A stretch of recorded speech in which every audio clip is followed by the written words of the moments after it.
কোথায় রইলা প্রাণের যুব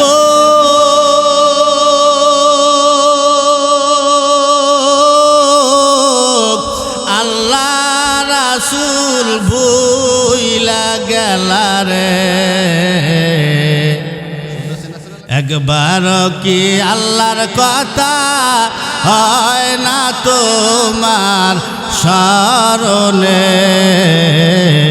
একবার কি নবীর কথা হয় না তোমার স্মরণে আজকে 10টা বছর এখন আমি কক্সবাজার যাইতে পারলাম না আমার নসিব ভালো না কুয়াকাটা নিতে পারলাম না বসুন্ধরা নিতে পারলাম না সামান্য আমাদের বোয়ালমারি আলবাডাঙ্গায় সুন্দর একটা মার্কেট উঠছে এই মার্কেটটা আমি আজও পর্যন্ত দেখতে পারলাম না আমার যে আল্লাহ কিল্লিকে বানাইছে ঠাডা পড়া একটা কপাল দিয়েছে তোমার লাগে কিল্লিকে যে আমার বিয়ে হয়েছিল কি কয় না তোমরা বেটারা গরুয়াতে কোনো অসুবিধা নাই আমরা বেটারা কি আমাকে নিজেদের জন্য কোনো বেটারা ঘরে কথা কয় না এই যে সারা দিন মাল কামান টাকা কামান এই যে বিদেশ যায় প্রবাসে যায় বউটাও থুইয়া যায় আবার অনেক কাইয়ে দেখে যে ঘরের বউটাও নাই আর একজনের হাত ধরে চলে গেছে কি এরকম হয় কি হয় না তা বিদেশ যাওয়ার দরকার কি আমার আমি অটো চালাইলে আমার পেট চলিয়ে যায় 2 পিস সিঙ্গারা খাইলে আর 1 গ্লাস পানি খাইলে আমার পেট ঠান্ডা হয়ে যায়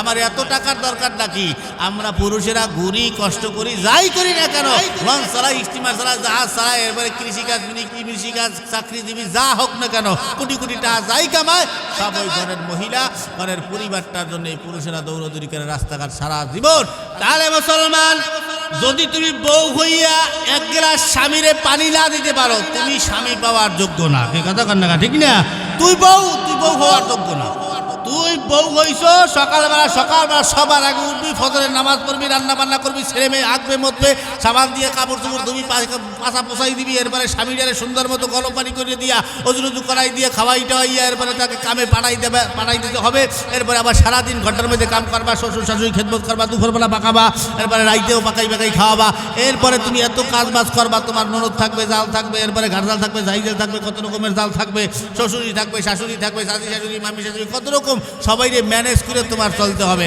এগুলো তুমি করতে পারো তাই তুমি আবার বউ উনি সারাদিন খালি মোবাইল চাপে ওনারে কামের কথা কইলে ওনার মাথা গরম হয়ে যায় এই আবার যদি আমাকে দেশের জামাইরা শাশুড়ি ডাক দিয়ে কাজে মা আপনার মাইয়ে তো কাম কাজ করতে চায় না এই শাশুড়ি আবার ওই মাইয়ের পক্ষ লইয়ে কথা কয় না বাবা কিছু কইও টইও না আমাকে ওই একটাই মাইয়া আল্লাহ দেবে হাতের তারায় পালছি আমরা তা তুমি আল্লাহ দে মাইয়া বিয়ে দেছো তুমি ওই আল্লাহ দে মাইয়া ও অত ওই পুতুল বানাইয়া আলমারির শোকেসের মধ্যে রাখবা কি কথা কর না ঠিক না বিয়ে দিতে পারছি কিনা বিয়ের 10 কথা শুনতে হবে 10 জালের 10 কথা শুনতে হবে 10 শাশুড়ির 10 কথা শুনতে হবে সবাই সাথে কথা কাটাকাটি করিয়ে ওখানে থাইকে সংসারটা করতে হবে তাই হবে তুমি বউ উনি কাম করতে পারবে না তুই কাম করতে পারলে যা কথা কর না ঠিক না কাম করতে হবে এইগুলো এই মায়ের সাপোর্ট যখন পায় এই বউরা তখন স্বামীরে চাপ দিয়ে ফেলা যায় তুমি যদি আমার লাগে সংসার করতে তাই তোমার বাপ্পা সর আমার ভালো লাগে না তোমার বাপ্পা না বেড়ে দিবে খাওয়াইতে পারবো না এই কয় কি কয় না খাওয়াইতে পারবি না মানে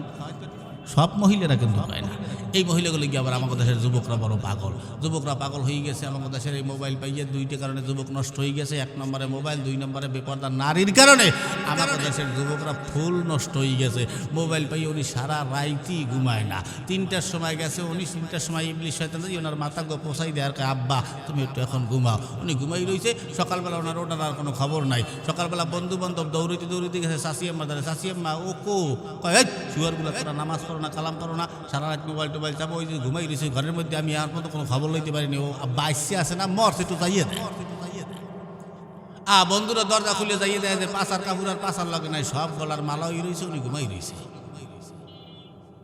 কি সুদূর বুদুর মনে করছো নামাজ পড়ো না কা জীবন দৈবন কই নাও পাও আল্লাহ অবাস করে দেবে আল্লাহ যে কোনো মুহূর্তে অবাস করে দেবে না আল্লাহ শক্তি আগে ছিল এখন আল্লাহ শক্তি নাই পারবে না হ্যাঁ খারাপ কাজ করতে যাও তোরে যে কোনো মুহূর্তে আল্লাহ অন্ধ করে দিতে পারে কেন দেয় না নবীর সাথে ওয়াদা দেওয়া আছে এই জন্য তোরে ভালো রাখছে এখনো ভালো আছি যে কোনো মুহূর্তে আল্লাহ অবাস করে দিতে পারে আমার এজন্য খারাপ কাজ বাদ দিয়ে দাও নারী লিপ্সা বাদ দিয়ে দাও প্রেম প্রীতি সব বাদ দিয়ে দাও পড়ালেখা করো ঠিক মতো কিছু টাকা পয়সা ইনকাম করো, কাজে লাগবে। নারীর পিছনে দৌড়াইও না, তোমার কপালে তোমার পাঁজরে হাড্ডি আল্লাহ পাক যাকে বানাই রাখছে ও তোমার কপালে আসবে, তাতে পৃথিবীর কোনো বাধা মানবে না। কি কথা কন না ঠিক না? আমার বউ আমার বাম পাঁজরের হাড্ডি, এর বউয়ের বাম পাঁজরের হাড্ডি, এর বউয়ের বাম পাঁজরের হাড্ডি। এই যে যুবকরা বিয়ে করে নাই ওর জন্য তো আল্লাহ পাক একটা পাঁজরের হাড্ডি বানাই রাখছে। কি কথা কন না ঠিক না? এই আপনাদের এলাকায় ধরেন একটা যুবক আছে সুদর্শন যুবক, এই সুদর্শন যুবকও বিয়ে করেন এখনো, ও যারা বিয়ে করবে এর বাড়ি হইলো উগান্ডা। উগান্ডার একটা মাইয়া আল্লাহ পাক ওর পাঁচের হাড্ডি বানাই থুয়ে দিয়েছে। এখন ও যদি এই বাংলাদেশে হাজার মাইয়ের লাগেও প্রেম করে, ও যখন বিয়ে করবে ওই বিয়ের সময় ওই হাজার মাইয়া পাবে না, উগান্ডার ওই কালাটা পাইবে। আমি বুঝাইতে পারিনি আপনাকে? হ্যাঁ, উগান্ডার কালাটা আসবে না। তা তুই এত মাইয়ের পিছনে তুই টাকা খুয়াও কা? এত মাইয়ের পিছনে তুমি টাকা খুয়াও কা? ওই উগান্ডাই তোমার বাড়িতে আসবে, হয় তোমার উগান্ডা নেবে আল্লাহ, না হয় উগান্ডার থেকে ওই মাইয়াকে আলফাডাঙ্গায় আনবে। কি কথা কন না ঠিক না?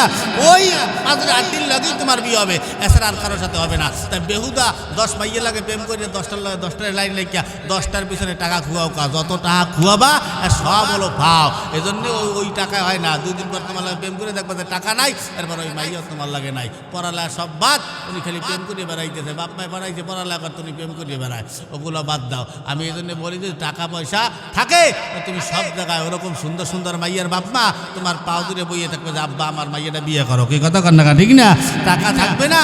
আমরা 2টা জিনিস পারি, আমার কথা সে নারীরা এখন টাকা ছাড়া কেউ বিয়ে করে না, সম্পদ লাগবে। কোনো গরিব ঘরের ছেলে আমার কথা সে মাইয়েরা বিয়ে করতে চায় না, কিন্তু আমরা নিতান্ত গরিব ঘরের মাইয়া বিয়ে করতে পারি, কিন্তু মাইয়েরা পারবে না। তাই আমি যুবককে বলবো ওই এর পিছিয়ে না দৌড়াইয়া যে টাকাগুলো বাপমার কাছে নাও, একটা ব্যাংক কিনা ওই ব্যাংকের ভিতরে ভালাই রাখো। তুমি চাকরি পাইতে পাইতে দেখবা তোমার অ্যাকাউন্টেই 10 লক্ষ টাকা জমা হয়ে গেছে। কি কথা কন না ঠিক না?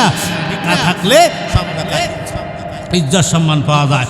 এই জন্য আমি গাই মাঝে মাঝে, টাকা পয়সা বেশি যদি করতে পারো কামাই, শ্বশুর শাশুড়ির কাছে ভালো তুমি জামাই। কথা কয় না ঠিক না? ঠিক না? টাকা পয়সা কামাই করে শুধু দিয়ে যাই, শালা শালির কাছে তুমি ভালো দুলাভাই। টাকা পয়সা কামাই করে সামনে দেবে ঢেলে, পিতা মাতার কাছে তুমি খুবই ভালো ছেলে। টাকা পয়সা দেবে শুধু গগনাটা দামি, নিজের বউয়ের কাছে তুমি খুবই ভালো স্বামী। টাকা পয়সা দেবে শুধু হিসাব নিকাশ নাই, ভাই বোনের কাছে তুমি খুবই ভালো ভাই। টাকা পয়সা দেবে শুধু নেই তো কোনো চাপ, ছেলে মেয়ের কাছে তুমি খুবই ভালো বাপ। টাকা পয়সা কামাই করে দিবে নতুন জামা, বাগনা বাগনির কাছে তুমি খুবই ভালো মামা। টাকা পয়সা কামাই করে দিয়ে যাবে শুধু, ভাইপো আর ভাইদের কাছে তুমি ভালো দুদু। টাকা পয়সা দেবে শুধু হিসাব নাই এক বিন্দু, চলার সাথীদের কাছে তুমি ভালো বন্ধু। টাকা পয়সা কামাই করে দিবে ডজন ডজন, আত্মীয়দের কাছে তুমি খুবই ভালো স্বজন। কথা কয় না, কথা কয় না ঠিক না? এই যুবকরা, তাই টাকা ধরো টাকা ধরো, টাকা কামাই করো, টাকার মূল্য বুঝেছি ভাই যখন হইছি বড়। টাকা পয়সা দিতে পারলে সবার কাছে ভালো, না পারিলে সুন্দর মুখটা দেখবে তুমি কালো। আমার কথা ঠিক কিনা ভাই তোমরা সবাই বলো? ওরে টাকা তুমি জ্বালাইয়া গেলা, সংসারে আগুন নিবাইয়া গেলা না। ঠিক না? আগুন পানি মাটি বাতাস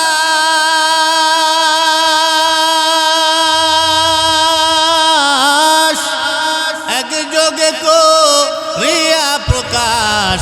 আগুন পানি মাটি বাতাস একযোগে করিয়া প্রকাশ। ওরে দেখলি না তুই কইরা তালাশ, যুবক ওরে দেখলি না তুই কইরা তালাশ, কোন জায়গা সে মহাজন।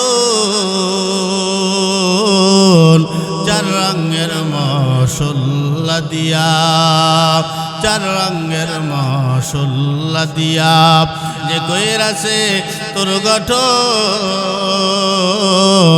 চার রঙের মশলা দিয়া, চার রঙের মশলা দিয়া। একটু চিল্লা বলা যাবে কি মারহাবা? তাহলে মশলা কয় পথ পাইলেন? 4 পথ। এই জন্য দেখবেন মানুষের মন মেজাজ 4 রকমের হয়। আমরা প্রায় সময় বলি যে হুজুর এই মানুষটার মধ্যে এই এলাকার মধ্যে একটাই মানুষ, একেবারে মাটির মানুষ, কয় কি কয় না। আবার বলে যে, সংক্ষেপে বলি, আবার বলবে যে হুজুর এই যে একটা লোক দেখছেন একেবারে পানি, হুজুর পানির মতো ঠান্ডা মেজাজের মানুষ। আবার দেখবেন বলবে যে হুজুর ওই যে একটা যুবক ছেলে দেখছেন ওই যে দাঁড়াই রয়েছে, এই গ্যাস চলে গেছে, ওই সেরার দ্বারে যাবেন না। কয় কে যাবো না কে? কওয়ার মেজাজ সবসময় আগুনের মতো গরম হইতে হয়, কয় কি কয় না। আর এক ধরনের মেজাজ আছে বাতাস, যেমন বাতাস আয় আর যায়, কিছু মানুষের মেজাজ এমন আয় আর যায়, মানে ভুরভুরা, কিছুক্ষণ থায় মেজাজ গরম, আবার কিছুক্ষণ পর হাসি খুশি, হ্যাঁ টাটকা থাকে না। মানে সবাই বউরা কয় যে তোমার ভাই ওরম একটু রাগ করে মাঝে মাঝে, আবার তাকমান ঠিক হয়ে যায় বিয়ানে, এরকম কয় না। এই 4 রকমের মেজাজ আমাদেরকে আল্লাহ পাক দিছে, 4 জিনিস দিয়ে আল্লাহ বানাইছে, এই জন্য 4 রকমের মেজাজ মানুষের হয়। মুসলমান যুবক ভাইরা, পর্দার অন্তরালের মা বোনেরা, মুরব্বী বাবারা, আমলি জিন্দগি ছাড়া এই জীবনের কোনো দাম নাই। আমলি জিন্দগি লাগবে। আমি প্রায় সময় বলে থাকি, পুরুষের ইবাদতের ভিতরে সব থেকে বড় ইবাদতের নাম হলো নামাজ। কি? পুরুষের ইবাদতের ভিতরে সব থেকে বড় ইবাদতের নাম হলো নামাজ। আর মহিলাদের ইবাদতের ভিতরে সব থেকে বড় ইবাদতের নাম হলো পর্দা। পুরুষ নামাজ না পড়লে অন্য কোনো ইবাদত কবুল হয় না, আর মহিলারা পর্দা না করলে অন্য কোনো ইবাদত কবুল হয় না। এজন্য পুরুষের পড়া লাগবে নামাজ, আর মহিলার করা লাগবে পর্দা। কিন্তু বর্তমানে সমাজ গেছে উল্টাইয়া, পুরুষেরা পড়ে না নামাজ আর মহিলারা করে না পর্দা, ঠিক না? বুঝতে গেছে। এই জন্যে মাঝে মাঝে বাংলাদেশে ভূমিকম্প হয়। এই ভূমিকম্প হইলে যারা নামাজ কালাম পড়ে না, অন্তরের ভিতরে কম্পন তৈরি হইয়া যায়। এই ভূমিকম্প আসে কেন? বলে গুনাহের কারণে হয়। জহরাল ফাসাদু ফিল বাররি ওয়াল বাহরি বিমা কাসাবাত আইদিন নাস। এই যাহা কিছুই গজব তোমাদের উপরে আসুক না কেন, এগুলা সব হলো তোমার আমার হাতের কামাই। অন্যায়ের কারণে, অবিচারের কারণে আজকে তাকায় দেখেন, এখানে মুরব্বীরা আসছে, যুবক কয়জন পাওয়া যায়? যুবকরা এখনো ঘুইরা ফিরা বেড়াইতেছে, যুবকরা এখানে সেখানে করে লুচ্ছামি লম্পটি করিয়া বেড়ায়। আজকে এত সুন্দর একটা মাহফিলের আয়োজন, খোদা না খাস্তা হেমায়ত ভাই টাকা পয়সার তো অভাব নাই, খোদা না খাস্তা টাকা পয়সা খরচ কইরা যদি এখানে কোনো ড্যান্সার আনতো, যে যাত্রা বালা হবে, কোনো ড্যান্সার, উলঙ্গ ড্যান্সার যদি আইতো, সত্য কথা বলবেন, মিছা কথা বলবেন না, আপনাদের এই বাটপাড়ায় লোকে লোকারণ্য হয়ে যাইতো, জায়গা কি দেওয়া যাইতো? হ্যাঁ, বোঝাই হয়ে যাইতো না? টাকা দিয়ে আমাকে দেশের যুবকরা টাকা দিয়ে টিকিট কাটিয়ে সামনের কাতারের চেয়ার আইয়া বইয়ে থাকতো। কথা হয় না, মিছা কথা কইলাম, বুড়ার আগে আইতে। তারপরে চিন্তা কত জীবনে আর কতক্ষণ বাঁচবো, আর একবার দেখতে যাই এই আশায়। চুপ করে বই রয়েছে, মনে করে হুজুর কিছু বোঝে না, জানি সবাই রেছিনি।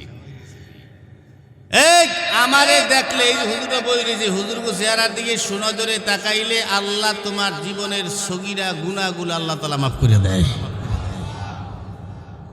খেলা মনে করছেন এগুলা? হ্যাঁ, আলেমগুলা খালি কুনজরে তাকান, সুনজরে তাকাইলে জীবনের গুনাহটা মাফ হয়ে যায়। সামান্য একটা গুনার কারণে মানুষ জাহান্নামে চলে যাবে। একটা গুনাহ, এক গুনায় জান্নাতে আল্লাহ পাঠাই দিয়েছে, খালি একটা ইটের জায়গা বাকি, এতে জান্নাতে যাইতে পারতে আছে না, কেউ দেয়ও না। এই জন্যেই সুবহানাল্লাহ, আলহামদুলিল্লাহ, আল্লাহু আকবার যখন যেটা বলা, একটু ইশক নিয়া, মোহাব্বত দিয়া এগুলো একটু আদায় করেন, কাজে লাগবে। আমার যুবকরা কিনা কোথায় রইছো, একটু না বলাইয়াও পারতে আসি না, একটু সুরে সুরে ডাকে দেখি, কও কোথায় রইলা প্রাণের যুবক,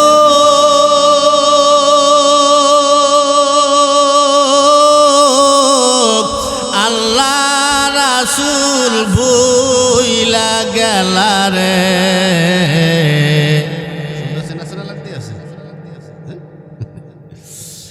একবার কি আল্লাহর কথা হয় না তোমার স্মরণে, একবার কি নবীর কথা হয় না তোমার স্মরণে। একটু জোরে বলা যাবে কি মারহাবা। যুবক ভাইদের বলবো, যুবক ভাইরা চলে আসো। ও মুসলমান, যে নামাজের কথা বলছিলাম, এই নামাজ আমরা অনেকেই পড়ি না, নামাজ পড়তে যাই না। গত কয়েকদিন আগে ফরিদপুরের ডিসি, আপনাকে ফরিদপুরের ডিসি আমারে দাওয়াত করলেন, গেলাম তার এলাকায় মাহফিলে যাওয়ার পরে উনিও গেলেন, বসলেন। কয় হুজুর একটা কথা। আমি বললাম কি কথা? কয় হুজুর আমি এই মাহফিলের কাজে এখানে আসলাম, এখানে আসার পরে আজকে ফজরের নামাজ পড়লাম। হুজুর আমার মসজিদে 300 মুসল্লি আছে, 300 ফ্যামিলি আছে, কিন্তু ফজরের নামাজের সময় মোটমাট 7 জন মুসল্লি পাইলাম। আমি জিজ্ঞাইলাম এখানে যুবক কয়জন? কয় হুজুর যুবক একজনও নাই। আমি বললাম বেটারা কয়জন আছে? কয় বেটাও একজনও নাই। আমি বললাম তাই নামাজ পড়লো কারাই 7 জন? কয় হুজুর ল্যাংরা হাতুর খোরা লুলা বা ডল্লাটি ভর দিয়ে হাঁটতে পারে না, এগুলা পায়খানা করে হসতে পারে না, এগুলাই। তো এলাকায় গজব আসবে, ঠেকাইতে পারবে কেউ? অনেকে কয় হুজুর তো কইয়েই যায়, বুড়োকালে দিয়ে পাতো কে, বুড়োকালে মসজিদে যাও কে? জৈবন বয়সের ইবাদত সব থেকে প্রিয়। তো এই যুবক বয়সেই যে এলাকায় যুবক ঠিক, ওই এলাকা ঠিক। এই জন্য যুবকদেরকে বলবো এলাকা ভিত্তিক সংগঠন তৈরি করা, কারণ আল্লাহর নবীও যুবকদেরকে মহাব্বত করতেন। এই জন্য জৈবন বয়সের ইবাদতটা আল্লাহ সব থেকে বেশি মহাব্বত করে। বুড়াকালে তোমার দাঁতের ঠিক নেই, অজু করতে পারো না, কাল লাগাইতে পারো না, গরম পানি তোমার শিক্ষে দিতে হয়, তাও ঠিক মতো অজু করতে জানো না। এইবার যাও নামাজ পড়তে, প্রস্রাব বাইয়ে বাইয়ে রান বাইয়ে বাইয়ে পড়ে, এরপরে যাও রুকুতে, ওদিক দিয়ে পিছন দিয়ে হাওয়া বাইরেই যায়, ভাত বাইরেই যায়, মানে কত রকমের জ্বালা বুড়াকালে, আর কোনো ঠিক টুকানা নাই। এজন্য যুবক বয়সের ইবাদতকে আল্লাহ পাক বেশি প্রাধান্য দিয়েছেন। এজন্য যুবক বয়সে আমরা ইবাদত করব। এই নামাজ আমরা আদায় করি না, অথচ নবী এই নামাজ আনতে যেয়ে বহুত মার খেয়েছে, বহুত মারামারি কাটাকাটি, নিজের দেশ পর্যন্ত ছাইড়ে দিয়েছে আল্লাহ নবী এই নামাজ কায়েম করতে যাইয়া। আল্লাহ নামরণের সময়ও আল্লাহর নবী কান্দে গেছে, ইয়া উম্মতি সলাত সলাত সলাত, নামাজ নামাজ, আমার উম্মতেরা নামাজ। এই নামাজ আমরা পড়তে যাই না। আসেন একটু নামাজ নিয়ে আপনাদেরকে ভালো কইরা বুঝাইয়া যায়। আমাদেরকে আল্লাহ পাক কয় ওয়াক্ত নামাজ দিছি? 5 ওয়াক্ত। কোন ওয়াক্ত কোন সময় আসে এইটা একটু আপনাদেরকে আমি বুঝাইতে যাই। বহুত আলোচনা শুনেন, কিন্তু 5 ওয়াক্ত নামাজ ফজর কোন সময় আসছে? কোন নবীর উপরে আসছে? জোহর কোন নবীর উপরে আসছে? আসর কোন নবীর উপরে আসছে? এশা কোন নবীর উপরে আসছে? মাগরিব কোন নবীর উপরে আসছে? এত জানেন না? শুনছেন কোন সময়? হ্যাঁ, আসেন একটু বইলা যায়। মুসলমান নবীর উম্মত, আল্লাহর পয়গম্বর আর আবু জাহাল একদিন সামনাসামনি দাঁড়ানো, সন্ধ্যার সময় সামনাসামনি দাঁড়ানো। আবু জেহেল আল্লাহর নবীর চেহারাখানা দেখা মনে মনে আল্লাহরে ডাইকা ডাইকা বলে, মনে মনে ডাইরেক্ট বলে না, আল্লাহরে ডাইকা ডাইকা বলে, আল্লাহ মুহাম্মদ রে এত সুন্দর একটা চেহারা দিছ রে, যেই চেহারাখানা দেখলে কলিজাখানা ঠান্ডা হইয়া যায়। সুবহানাল্লাহ, যে এত সুন্দর কি মানুষ হয়, এত সুন্দর আল্লাহ ওরে বানাইছে যে ওরে দেখলেই কলিজাটা ঠান্ডা হইয়া যায়। কয় কিনা কথা কয় না, কিনা কয়? নবীর সব থেকে বড় দুশ্মন যিনি, সে বলতেছে। এই কথা বলার পরে নবীও ঘুমাইতে যায়, আবু জেহেলও ঘুমাইতে যায়।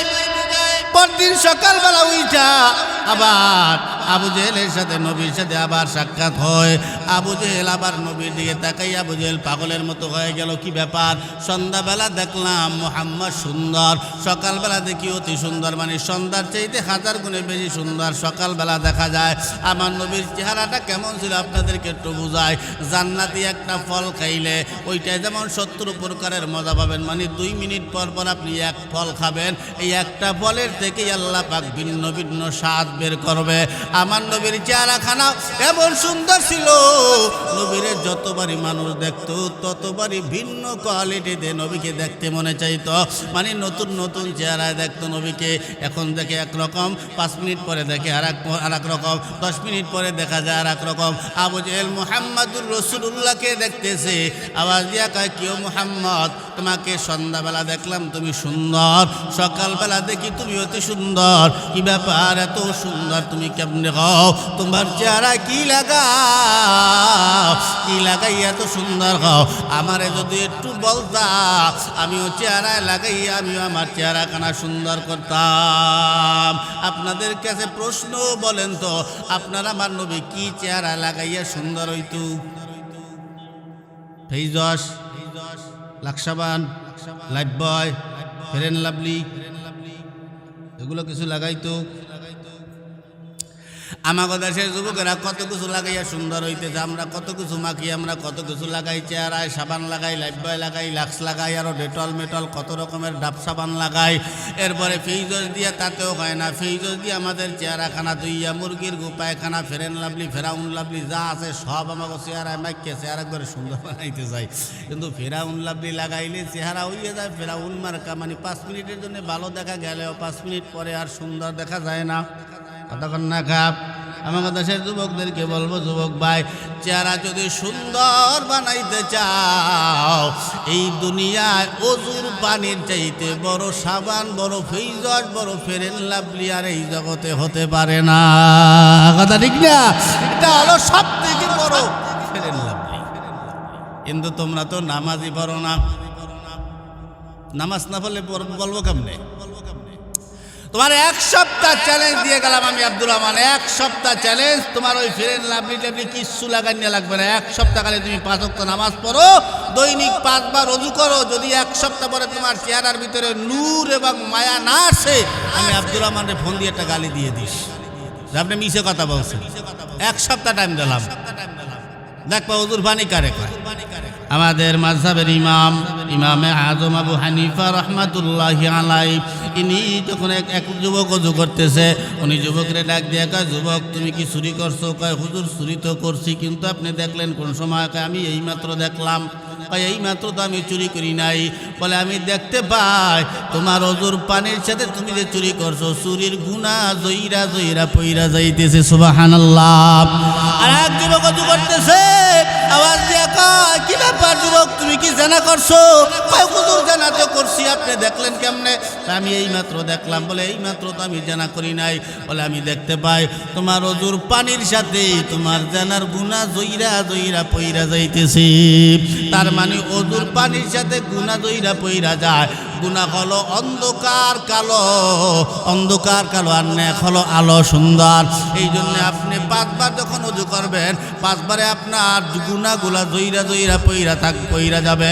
চেহারায় থাকবে শুধু নেক, নেক হলো আলো। ওই নেকের কারণে 1 সপ্তাহের ভিতরে তোমার চেহারার ভিতরে ঝলক মারবে, চেহারার ভিতরে নূর চমকাবে। তুমি জীবনে ওযুই করে না, ওযু জানি না কেমনে করে। আমাদের দেশের যুবকরা স্কুলে পড়ে ঠিক, ইসলাম শিক্ষা পড়ায় ঠিক, কিন্তু ওযুর ফরজ জানে না। জিজ্ঞেস করেন এখানে কয়জনে পারবে ওযুর ফরজ কয়টা?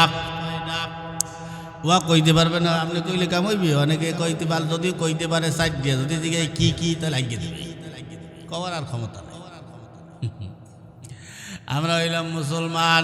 এ মুসলমান মাদ্রাসায় পড়ো আর স্কুলে পড়ো, পড়ো চাই স্কুলেও না পড়ো, মাদ্রাসায় না পড়ো, মুসলমানের ঘরে জন্ম নেওয়ার কারণে তোমার মুসলমানের মৌলিক বিষয়গুলো তোমার জানা থাকতে হবে। কিন্তু আমাকে দেশের যুবকরা নামাজ পড়ে না। নামাজ না পড়লে চেহারায় সৌন্দর্য আসবে কেমনে? খালি চেহারা সুন্দর হইলেই হয় না। আল্লাহ চেহারা সুন্দর, অনেক কত ধলা মানুষের চেহারা দেখতে খুব সুন্দর দেখা যায়, কিন্তু ওই সাদা ধবধবে ধলা চেহারাওয়ালা কিছু মানুষ দেখলে মাঝে মাঝে দেখবেন মনের ভিতরে বড় হিংসা হয়। বাঙ্গা ইট চেহারা আমাকে থতনা বেড়ে করে দিতে মনে চায়, চাই কি চায় না? হ্যাঁ। আবার কিছু কালা মানুষ দেখবেন 5 ওয়াক্ত নামাজ পড়ে ওরা ডাইকে চা খাওয়াইতে মনে চায়। কেন? বলে ওযুর পানিতে চেহারার ভিতরে আল্লাহ পাক নূর চমকাই দেয়। আল্লাহ নবী উনি ওযু করতেন, সুন্দর করে ওযু করতেন। এই জন্য নামাজ আদায় করবা। আবু জাহেল আওয়াজ দিয়ে কয়, ও মুহাম্মদ, এত সুন্দর তুমি কেমনে হইলা? আমারেও বললে আমি তো একটু লাগাইতে পারতাম।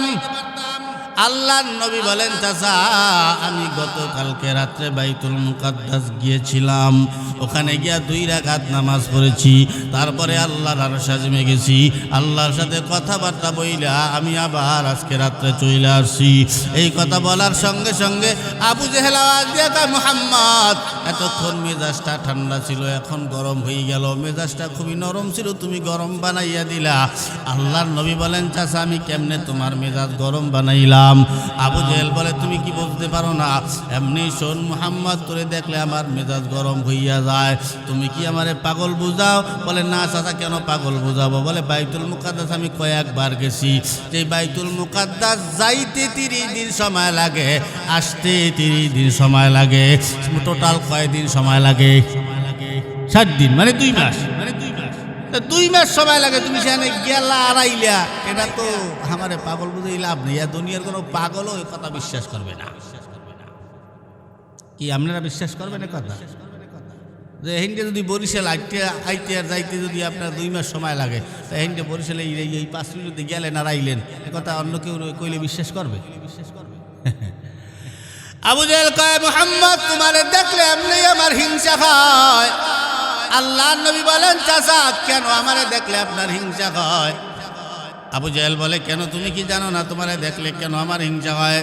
কারণ হলো আমি কয়েকদিন ধইরা লক্ষ্য করছি, এই এলাকার নেতা কইলাম আমি কয়েকদিন ধইরা লক্ষ্য করছি, মানুষ তোমার বাড়ি যায় আমার বাড়ি আসে না, মানুষ তোমার কাছে যায় আমার কাছে আসে না, মানুষ তোমাকে সম্মান দেয় আমাকে সম্মান দেয় না, মানুষ তোমারে সালাম দেয় আমারে সালাম দেয় না।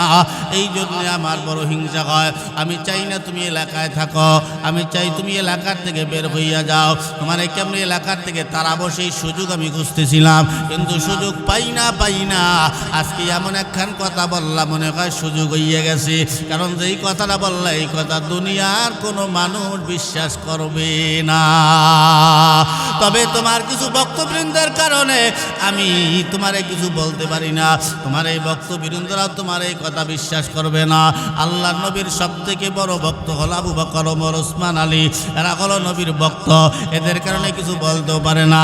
আবু জেহেল ডাক দেখা, মুহাম্মদ তোমার এই ভক্তরাই তোমাকে এলাকার থেকে তাড়াইয়া দেবে, কারণ এই কথা কানা তোমার ভক্তরাও বিশ্বাস করবে না।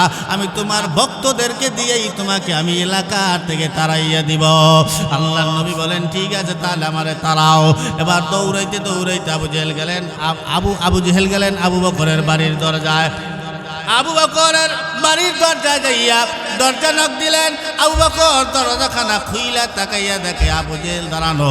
আবু জেহেল আবু বকর ডাক দিয়া কয়, কেউ আবু জাহাল তুমি আমার বাড়ির সামনে দরজার সামনে, কি ব্যাপার, কি জন্য আসছো? আবু জাহাল ডাক দিয়া বলে, আবু বকর একটা কথা বলার জন্য আসছিলাম। কি কথা? আওয়াজ দিয়া কয়, রাগ তো করবা না। বলে না, বলো। বলে মুহাম্মদ একটা পাগল। এই কথা বলার সঙ্গে সঙ্গে আবু বকরের মেজাজটা গরম হয়ে গেল একদম। এমন ধমক মারছে আবু বকরের, এমন ধমক মারছে, ধমকের ঠেলায় আবু জাহাল 10 হাত পিছনে গিয়া দাঁড়াইছে। জোরে বলা যাবে কি আল্লাহু আকবার? এটা হলো নবীর আশিকের ধমকের পাওয়ার।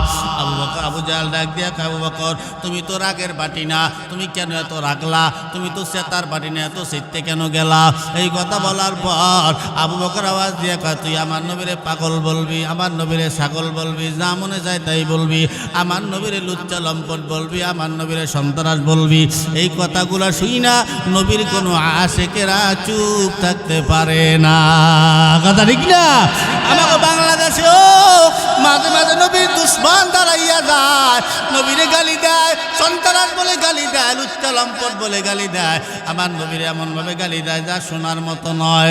হে মুসলমান, 2026 সাল যুবক ভাইরা, মুরব্বী বাবারা, যদি কোথাও নবীর দুশ্মন পাওয়া যায়, আমার নবীরে যদি গালি দেয়, এক কথা আর কোনো কথা নাই, শেষ বিচার হলো মাংসাব্বা নাবিয়ান বাকতলো, নবীর দুশ্মনকে কতল করা হলো ফরজ। ওর ডাইরেক্ট মাইরা পালাবা, যেখানে নবীর দুশ্মন বাবা ওরে ডাইরেক্ট সোপরাইয়া থাবরাইয়া লাইতিয়া ঘুষাইয়া পাড়াইয়া ডাইরেক্ট মাইরা পালাবা।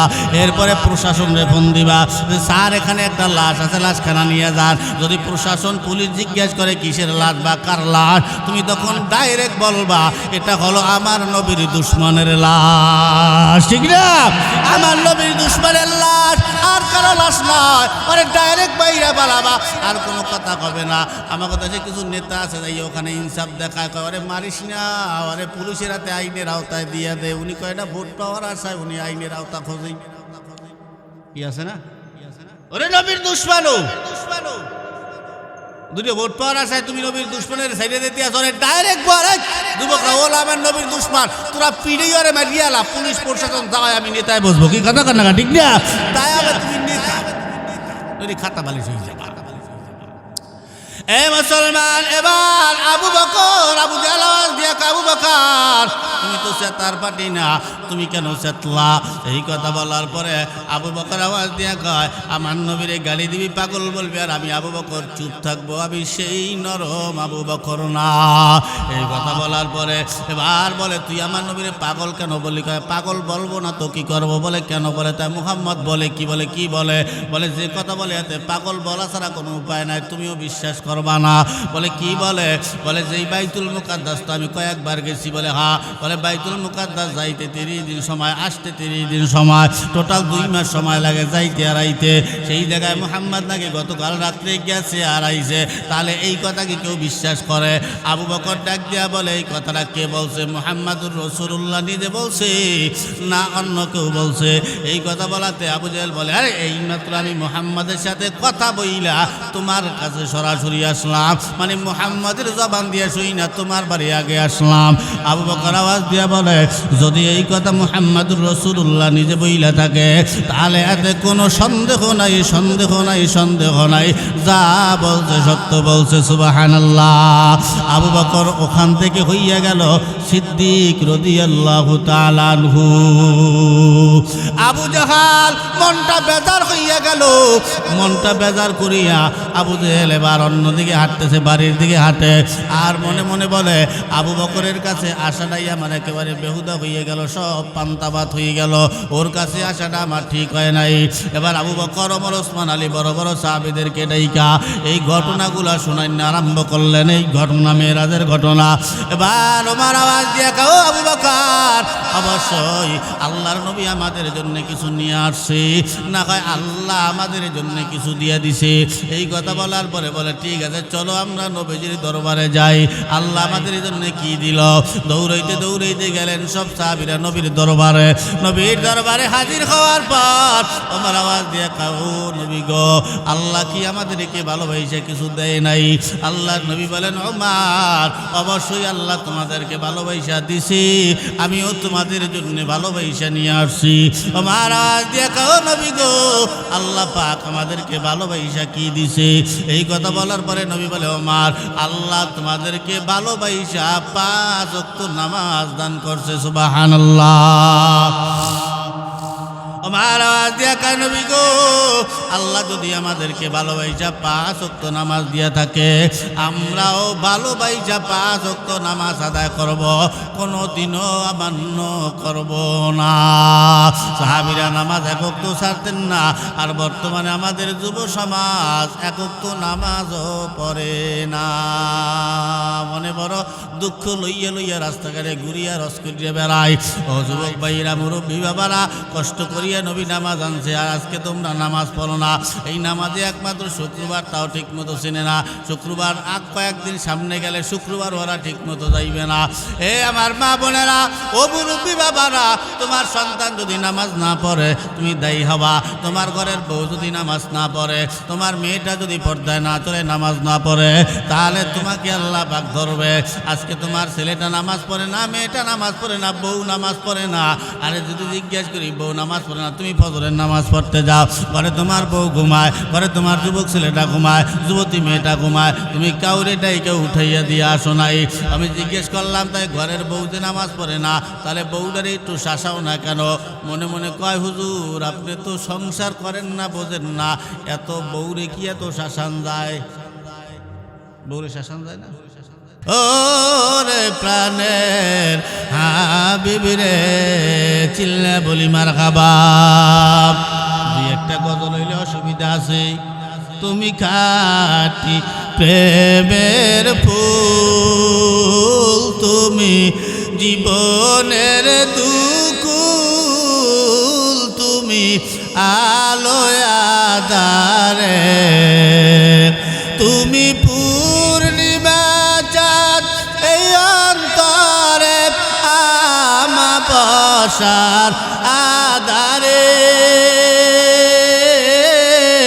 ওরে প্রাণের নবীরে, তুমি অন্তরে, তুমি নয়নে, তুমি জীবনে, তুমি মরণে। ও হাবিবি রে, চিল্লা বলা যাবে কি মারহাবা। আসেন, অন্যদিকে আমি যাইতে চাই না। এবার আল্লাহর নবী ওমরে ডাক দিয়া বললেন, এই মত কর। ডাক দিয়া কয়, আল্লাহ তোমারে বললাম একটা, তুমি করলা আর একটা। আল্লাহ ওমরের সামনে আমারে পালাইলা, কি আর করার। সামনের হাতগুলা পিছনে নিয়ে গেল। আমার কোনো পরিচিত মানুষ যদি আমারে দেখে সামনের হাত পিছনে নেয়, তাহলে পিছনে কি গুজাইলো আমার জানার কৌতূহল জাগবে কি জাগবে না? ওমরের প্রজা, ওমরের কৌতূহল জায়গা গেল, পিছনে কি গুজাইলি? এই তোর পিছনে কি? কয় হুজুর পিছনে হাত। কয় হাতে কি? কয় কিছুই না। কয় ভালো করে কয় কিছু না। কবি না শরীর বাইর করবো। হুজুর কই এত জ্বালান কেন? আপনি আপনার কাছে যাইবেন, আপনি এত লোকে কেনা কি কোথায় রাখলে ডাকলে এগুলো আপনার এত জানার দরকার নাকি? তুই কবি ঠিক মতো। হুজুর পিছনে দুধ। পিছনে কি? দুধ রাখছে উনি। উনি কি পিছনে দুধ রাখছে? কি রাখছে? হ্যাঁ, তোর দুধ দেখাইতে এত অসুবিধা কে? ওর বোঝা কাম সারা না যে আমার হায়াত এই পর্যন্তই স্টপ, এরপরে আমার আর হায়াত অভিয়ানে না। কারণ উনি বলছে যে আমি যদি বাইর করি আর ওমর যদি দেখে যে আমার হাতে মদ, তো ওমর আর কোনো কথা কবে না, বিনা কথায় তরবারি বাইর করবে, আমার কল্লা পাশে একটা কোপ দেবে, কল্লাটা পড়িয়ে যাবে, আমার নিথর দেহটা এখানে গড়াগড়ি করবে। আমার হায়াত এই পর্যন্ত শেষ। ফাঁসির আসামি দ্বারা হয়, এখন ফাঁসি দিতে যখন লইয়ে যায় জিজ্ঞেস করে তোমার জীবনের কোনো আশা বাসা আছে কিনা, একটু বলো। শেষ আশা হয়তো পূরণ করার মতো যদি হয় তাই পূরণ করব, আর যদি পূরণ করার মতো না হয় তাই তোমার ফাঁসি দিয়ে দেবো। কারণ ও শেষ তওবা জীবনে। আল্লাহ জীবনে কত তওবাই তো করলাম, আল্লাহ শেষ একটা তওবা তোমার দ্বারা করিয়ে যায়। আল্লাহর আওয়াজ দিয়ে কও, আল্লাহ তোমারে বললাম ওমরের সামনে, আল্লাহ তুমি আমারে ফালাইও না, কিন্তু আল্লাহ ওমরের সামনে তুমি আমারে ফালাইলা। আয় আল্লাহ, আজকে এখন খালি আল্লাহ তুমি আমারে ওমরের হাত থেকে বাঁচাও, জীবনে আর কোনো দিন আমি মদ খাবো না। এ বললে ওমর ভাই তাড়াতাড়ি মদ লইয়া, দুধ লইয়া সামনে পিছন থেকে বোতলখানে এইভাবে সামনে আছে, কিন্তু আটটা এরম কাঁপতে আছে, একশের কাঁপতে আছে। কাঁপতে কাঁপতে হঠাৎ এরম মদের বোতলের দিকে তাকাইয়া দেখে যতটুকু মদ ছিল সব মদগুলা দুধে পরিণত হয়ে গেছে। ধরে কোন আল্লাহু আকবার। সব মদ দুধে পরিণত হইয়া গেল। ও মুসলমান, এই হলো সেই ওমর, এই ওমরের নাম শুনলেও মদ দুধে পরিণত হইয়া যায়। এই ওমর ওই মজলিসের ভিতরে বসা, আওয়াজ দিয়ে আবু জাইল্লার বাসে কান দিয়া যা, মিজাজ মদ গরম আছে, তরবারি দিয়া কোবাইয়া কচু কাটা করবো, দুনিয়ার কেউ ঠেকাইতে পারবে না। আবু জাহেল বলে, মোহাম্মদ ওমর রে থামাও। আল্লাহর নবী বলেন, ওমর একটু চুপ করো। যেখানে আল্লাহর নবী কথা বলে ওই জায়গায় ওমরের কি কোনো বেইল আছে? ওমরের কোনো বেল নাই। দেখি ওরা কি জন্য আসছে। এবার আবু সুফিয়ানে ডাক দিয়া বলে, আবু সুফিয়ান কেন আসছো, কি জন্য আসছো বলো। এই কথা বলার পর এবার আবু সুফিয়ান নিজেই জানে না কেন আসছে। এই কথা জিজ্ঞেস করবে কার কাছে? বলে আবু জাহাল। আবু জাহেলে ডাক দিয়া কয়, আবু জাহেল কি জিজ্ঞাবো? আবু জাহেল বলে, জিজ্ঞেস কর বাইতুল মুকাদ্দাস সত্যি সত্যি গেছে কিনা। এই কথা বলার পর আল্লাহর নবীকে জিজ্ঞেস করলেন, আবু সুফিয়ান, মুহাম্মদ তুমি কি বাইতুল মুকাদ্দাস সত্যি গেছো? অবশ্যই গেছি, কেন যাব না? মিছে কথা মনে হয়? আমি অবশ্যই গেছি বাইতুল মুকাদ্দাস। এবার আবু জাহেলের জিগায় গেছে বলে, দেখবি এইবার ধরা খাইবে, এমন কট খাওয়াইয়া দেবো আর কোনো উত্তর দিতে পারবে না। বলে জিজ্ঞেস কর, যদি বাইতুল মুকাদ্দাস সত্যি যাইয়া থাকে তাহলে জিজ্ঞেস কর বাইতুল মুকাদ্দাসের দরজা জানলা কয়টা? আল্লাহ নবী কোনো কথা কয় না, চুপ হয়ে গেল। আবু জাহেল মনে মনে খুশি যে কট খাওয়াই দিতে বাজে গেছে। আবু বকর পিছনে গিয়া কয়, ইয়া রাসূলুল্লাহ, আপনি কি বাইতুল মুকাদ্দাসের দরজা জানলা গুনছেন কয়টা আছে? আল্লাহ নবী বলেন না। আবু বকর বলে, মনে হয় ধরা খাইছি। এই আবু জাহেল খালি নবীরে খোঁচাইতো কেমনে এলাকার থেকে নবীরে বিদায় করবে, মানে অল টাইম আল্লাহর নবীরে কেমনে এলাকা ছাড়া করবে, আল্লাহর নবীরে খালি খোঁচাইতে থাকতো। এরকম কিছু মুসল্লি, আবু জাহেল মার্কা মুসল্লি কিছু মানুষ আমাদের সমাজে আছে না নাই? হুজুর দেখলে খালি খুশি। হুজুরকে খুশি নিয়ে পাঠিয়ে একদল আছে না, হুজুর দেখলে মানে ওনার মুখ খান চুলকায়। ওরে আল্লাহ, যায় কেনা হুজুরে। ওরে আল্লাহ, দেখছো হুজুরের আডানের স্টাইলে দেখছো, কোন বাড়িতে নি খাইয়েছে, পেট খান কত বড় হয়ে গেছে দেখছো। এলে এই খুশি নিয়ে ও কথায় ওনার হয় নাই, উনি আবার হুজুরের ডাকে, হুজুর একটু এদিকে আসেন। আসছে হুজুরে, এবার বিছনাটা একটু যে চহির উপরে আমরা বসি, একটু ঝাড়িয়া হতেছে পরিষ্কার করে, হুজুর এখানে বসেন। এই যে হুজুরে বসে, হুজুরের দিকে ওনার আর কোনো কথা নাই, ওনার কথাই মানে ওই ঠেস মারা কথা, খোসা মারার নিয়ে কথা। হুজুর খান তো পরের বাড়ি, টেড্ডা তো বান্না, সাড্ডা কত, পেট খান তো বানাইছেন মাশাল্লাহ। হ্যাঁ, হুজুরি পেট খান মাশাল্লাহ বানাক না জেসাল্লাহ বানাক, তোর এত অসুবিধা কা? তুই তো জীবনে এখন তো হুজুরে খাওয়াও নাই, তোর দলে কা? কি কথা কর না কা? হ্যাঁ, তুই খাওয়া না, তোর জল বেকারি। হুজুরের 5 বাড়ি খাইতে হয়, আমি 5 বাড়ি খাইছি। যেদিনকে সুনামগঞ্জ মাহফিল করছি, এক হুজুরের হুজুর আমি এক রাইতে 12 বাড়ি খাইছি। পেট খানো মোটামুটি মাশাল্লাহ ভালোই আছে, আমার তো পেট চাই। তা আমি 5 বাড়ি খাইছি, 2 বাড়ি আমি নিজে গেছি, আর 3 বাড়ি বাটি পাঠাইছি, ভালো ভালো তরকারি দিয়ে দিয়েছে বাড়িতে। এই 5 বাড়ি ভাত কি আমি আল্লাহ খাইছি? এমন কি মনে হয়?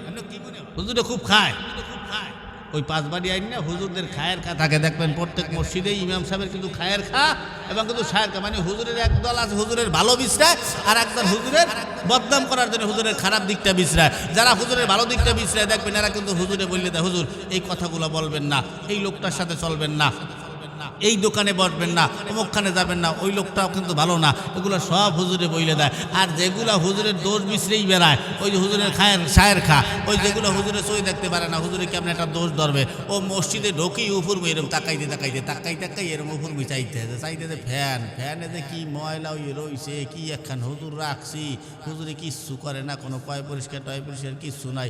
এই উপরে চাইছে নিচের দিকে যায়, নামাজের দিকে তাকাই দেখে যে ধুলা ময়লায় মানুষের পায়ে পয় অবস্থা খারাপ হয়ে রয়েছে, যে হুজুরে করে নাকি বইবে, একটু ঝাড়ু দেবে, হ্যাঁ দেয় না হুজুরে, এরম হুজুর রাখি হইবে নাকি। এরপরে চাইতে গেছে মসজিদের মেম্বারের দিকে চোখ পড়ছে, চাইতে যে মুরগিতে কতখানি আজ্ঞে থুইছে, আরে আল্লাহ দি মুরগিতে আজ্ঞে থুইছে, ও গু সাফ করে নাকি হুজুরে? হুজুরে করে নাকি? কে গু তুই সাফ করলে অসুবিধা কি? গুনাহ হবে? কথা হয় না, গুনাহ হইবে? তো ইমাম সাহেব কি তুমি কিনে ফেলাইছো? বেতন দাও 20 টাকা, 20 টাকা দিয়ে হুজুরে কেনছো? জানি না বেতন কয় টাকা দাও, নিচে 20 টাকা, 30 টাকা, 50 টাকা, 70 টাকা। আর এলাকার ভিতরে সব থেকে বড় লোক যিনি লক্ষ লক্ষ টাকা মাসে ইনকাম করে, তার বেতন হলো 100 টাকা, উপরে হাইয়েস্ট। তুমি কেনছো হুজুর রে? তোমার মাসে খরচ আস তোমার সংসারে 50-60 হাজার, আর ইমাম সাহেবের 6 হাজার, এই খরচ এই বোঝা তুমি মাগনা করাই নেবা, নিজে মাঝে মাঝে করতেন নেকি, এমনভাবে হয় না। আর ইমাম সাহেবের আশার দিকে চাই দেখি না, নিজে যাই একটু মসজিদটা সাফ করেন, ফ্যানটা হুজুর ময়লা হয়ে গেছে, হুজুর আমার দ্বারা দেন দারুরা। শুক্রবার দিন একটু আগে যাইয়া জায়নামাজটা অন্যদিকে রয়েছে, জায়নামাজটা একটু সোজা করে দিলেন, সুন্দর করে দিলেন। আপনার দেখা দেখি, আপনি সভাপতি মানুষ, যখন আপনি কাজ হাত বাড়াবেন, আপনার দেখা দেখি আরে সভাপতি সাহেব আপনি করবেন কি, আপনার ইজ্জত বাইরে যাবে। আর দেখবেন পাশের থেকে 3-4 জন যারা থাকবে, সভাপতি সাহেব আপনি বসেন, কি এই যে একটা ইজ্জত, এই যে একটা সম্মান আপনি পাইলেন, এই সম্মানটা আপনি ওই যাইয়ে ভাব ধরে বইয়ে থাকলে ওই সম্মান পাওয়া যায় না, ভাব ধরলে তারও লস, বুঝছেন? মাঝে মাঝে যাই একটু করি। এই আবু জাহেলের মতো কিছু মুসল্লি আমাদের দেশে আছে। আর এক ধরনের মানুষ আছে যে দেখবেন কোনো নতুন মানুষ দেখলে ওই মানুষটার পরিচয় না জানা পর্যন্ত ওই মানুষের পেটের ভাত হজম হয় না, এরকম এক ধরনের মানুষ আছে না নাই? হ্যাঁ, ধরেন আপনাকে মহল্লায় মুসল্লি আপনারা নামাজ পড়েন তো, কথা হয় না, কথার দ্বারা বোঝা যায় যে অত একটা পড়েন না। নামাজ পড়েন কোথায়? মসজিদে। তাই মসজিদে আমাদের মহল্লায় কিছু মুসল্লি থাকে এরকম, তাই ওই এক মুসল্লি উনি দেখতেছে, উনি খাড়াইছে প্রথম কাতারে কিন্তু শেষ মাথা, কিন্তু ওই কাতারের মাঝখানে একটা নতুন লোক দাঁড়াইছে, আর উনি ওই দূরের থেকে দেখছে যে নতুন লোক একটা দেখা যায়। উনি ওই নতুন লোকটা দেখতে কইতেছে যে এই লোকটার তো কোনোদিন দেখিটেই নেই, এই লোকটা আইলো কোথায় দিয়া। তা সব মুসল্লিরা নামাজ পড়িয়া, আসলে নামাজ পড়ে সব মুসল্লিরা চলে গেছে, এই লোকটা মসজিদের বাইরে দাঁড়াই রয়েছে। ওই নতুন মানুষটা দেখছে, ওই মানুষটার পরিচয় জানবে, তাই ওই মানুষটাও বাইরে নাই, নতুন মানুষ তো ওকে রেসিনে টেনে না, উনিও সবাই শেষে বাইরেছে। তো উনি শেষে বাইরেছে, আর ওই লোক যে পরিচয় জানবে উনি মসজিদের বাহিরে দাঁড়াই রয়েছে। আর ওই নতুন লোক আইছে বাহিরে, আসার পরে সালাম আলকি দিয়ে কয় যে ভাই আপনারা তো কোনোদিন আমাকে এই এলাকায় দেখিটেই নেই, তো আপনাকে বাড়ি কোথায়? আমাকে বাড়ি তো অমুক জেলায়। কথা এহিনে কোথায় আসছেন? কয় আইসি অমুকের ঘরে। ও রে আল্লাহ, তাই তো আমাকেও আত্মীয়। এই কথা কওয়াতে কয় ভাই আসছেন, বেশ ভালো হয়েছে, নামাজ পড়ছেন? ভালো লাগছে। হ্যাঁ, মসজিদের বাহিরে দেন তো, মসজিদটা কেমন লাগতেছে আপনার কাছে? খুবই সুন্দর মসজিদ লাগতে আছে। ও বেটা কয় কি আমি আমার নিজের টাকা দিয়ে মসজিদটা করছি, মানে কেউ নাই তো আশেপাশে, সাফারি একখান বড় করে বাইরে দেয় শুক্রবার 10টা টাকা দিতে ওনার গায়ে বেজে যায়, কষ্ট হয়ে যায়, উনি মসজিদ করিয়ে দিয়েছে। বেশ ভালো তো মসজিদ করে দিয়েছেন। ভাই মসজিদের ভিতরটা কেমন লাগলো? কয় খুবই সুন্দর লাগছে। যায় নামাজগুলো কেমন? কয় খুবই সুন্দর। সেজদাটা দিতে কেমন লাগছে? কয় ভালো লাগছে। কোন কাতারে নামাজ পড়ছেন? একেবারে সামনের কাতারে নামাজ পড়ছি। কয় সত্য? কয় হয়। তাহলে বলেন তো সামনের কাতারের উপরে ফ্যান কয়টা আছে? একটু কম দেই।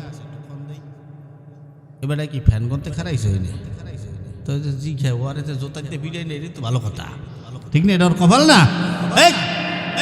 এবারে ওখানে ঢুকছে নামাজ পড়তে, ফ্যান গনতে তার ঢুকে হারে এই এলাকার মানুষ আবার দিকে ফ্যান কয়টা আছে আল্লাহু আকবার কই উপরের দিকে তাকাইয়ে ফ্যান কয়টা গুঁজে লই, এতে নামাজ হবে? তা আবু জেহেল ওদের নবীরে জিজ্ঞেস করতেছে যে বাইতুল মুকাদ্দাসের দরজা জানলা কয়টা? আল্লাহর নবী কি দরজা জানলা গুনতে গেছিল? হ্যাঁ, কথা কয় না রে।